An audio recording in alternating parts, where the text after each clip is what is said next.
एक बहुत समय पहले की बात थी।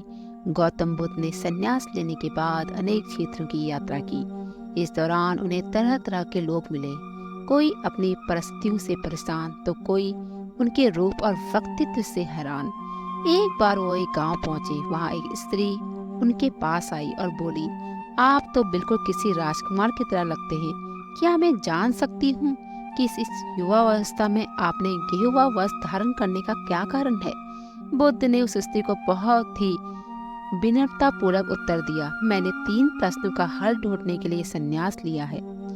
यह शरीर जो युवा और आकर्षक है, बहुत जल्दी ही वृद्ध अवस्था में चला जाएगा। फिर ये बीमार होगा और अंत में मृत्यु अवस्था में चला जाएगा। मुझे वृद्ध अवस्था, बीमारी और मृत्यु के कारण का ज्ञान प्राप्त करना है। उनकी बातों से प्रभावित होकर उस स्त्री ने उन्हें भोजन के लिए अपने घर में आमंत्रित किया, मगर उस स्त्री को गांव वाले पसंद नहीं करते थे।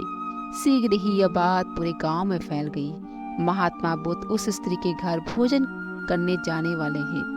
गांव के लोग उनके पास आए और आग्रह किया कि आप उस स्त्री के घर ना जाएं। कारण पूछने पर उन्हें बताया कि वह स्त्री चरित्रहीन है। बुद्ध ने गांव के मुखिया से पूछा, क्या आप भी मानते हैं कि वह स्त्री चरित्रहीन है? बुद्ध ने गांव के मुखिया से फिर पूछा, क्या आप भी मानते हैं कि वह स्त्री चरित्रहीन है? मुखिया जी ने कहा, मैं शपथ पूर्वक कहता हूँ कि वह स्त्री बुरे चरित्र वाली है। कृपया आप उनके घर ना जाएं। बुद्ध ने मुखिया का एक हाथ पकड़ लिया और फिर उसे ताली बजाने को कहा।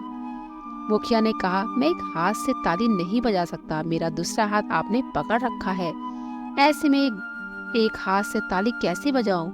बुद्ध बोले, जैसे एक हाथ से आप ताली नहीं बजा सकते, वैसे ही वह स्त्री खुद चरित्रहीन नहीं हो सकती जब तक इस गांव के पुरुष भी चरित्रहीन ना हो। अगर गांव के सभी पुरुष अच्छे होते तो वह स्त्री कदापि ऐसी ना होती।